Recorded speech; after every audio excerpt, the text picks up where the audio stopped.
بسم اللہ الرحمن الرحیم فی قلوبہم مرض فزادہم اللہ مرضا ولہم عذاب علیم بما کانوا یکذبون۔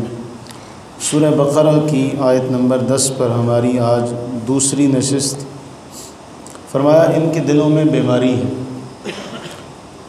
اب ان کے دلوں میں جو بیماری ہے فزادہم اللہ مرضا، ہمیں اس سے سمجھ ہی آتی ہے، مفسرین بیان کرتے ہیں رسول اللہ صلی اللہ علیہ وسلم کی ذات کی جو صفات ہیں، آپ کی جو شان ہے، اسے دیکھ کر ان کی جو بیماری ہے وہ بڑھ رہی ہے۔ اب اللہ تعالی محبوب کی شان کو اور بڑھا رہا ہے۔ اب ان کے دل میں یہ جو بیماری بڑھانے سے مراد یہ کہ پھر اللہ نے محبوب کی شان کو اور بڑھا دیا، ان کا مرض بڑھتا چلا جائے۔ اب یہاں صوفیاء نے جو اس کے اندر لکھا بہت کمال کا، دو طرح کا مرض ہوتا۔ ایک تو جسمانی مرض ہوتا ہے، جسمانی بیماریاں کہ انسان کا جو افعال بدن ہیں وہ حد اعتدال سے نکل جائیں، پھر جو اعضائے بدن ہیں اپنا جو کام کر رہے ہیں اس میں خلل واقع ہو جائے، وہ کسی بھی طرح کا خلل واقع ہوتا ہے، جسمانی بیماریاں۔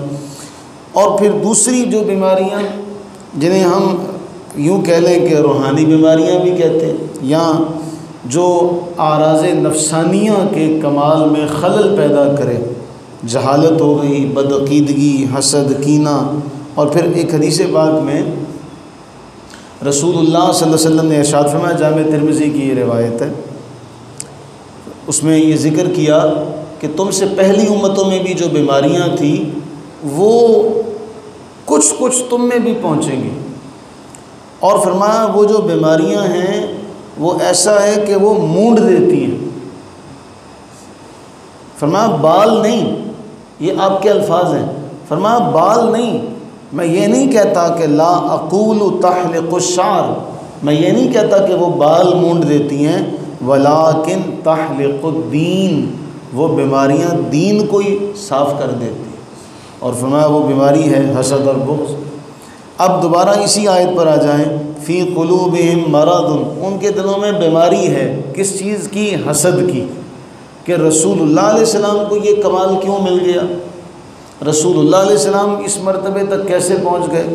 فزادہم اللہ مرضا، اللہ نے محبوب کے درجات کو ورفعنا لک ذکرک کا مجدہ سنا کے اس بیماری کو بڑھایا۔ پھر چل تم جلتے رہو، تم اس بیماری میں بڑھتے رہو، یہ تو دنیا میں ہوگا لیکن آخرت میں کیا ہوگا؟ عذاب علیم ہوگا۔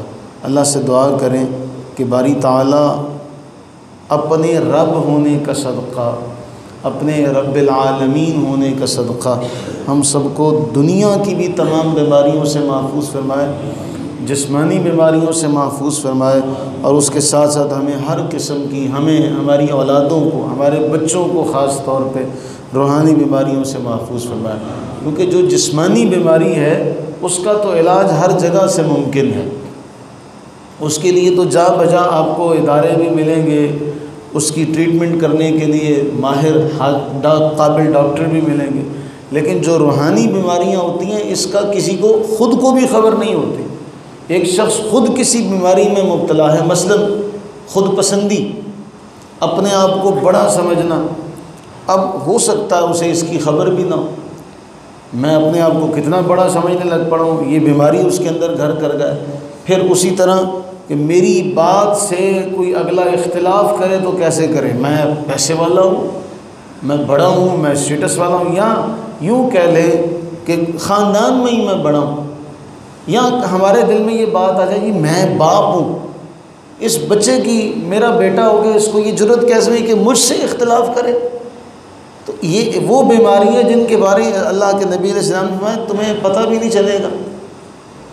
تو یہ جو بیماریاں ہیں، دوسری بیماریوں کے بارے میں تو انسان کو پتہ چل جاتا ہے، ان بیماریوں کے بارے میں بیمار کو خود نہیں پتہ چلتا کہ میں بیمار ہوں۔ اس لیے اللہ سے یہ دعا کریں، اللہ ہماری نئی نسل کو، ہمارے بچوں کو، ہم سب کو ہر قسم کی جسمانی روحانی بیماریوں سے محفوظ فرمائے۔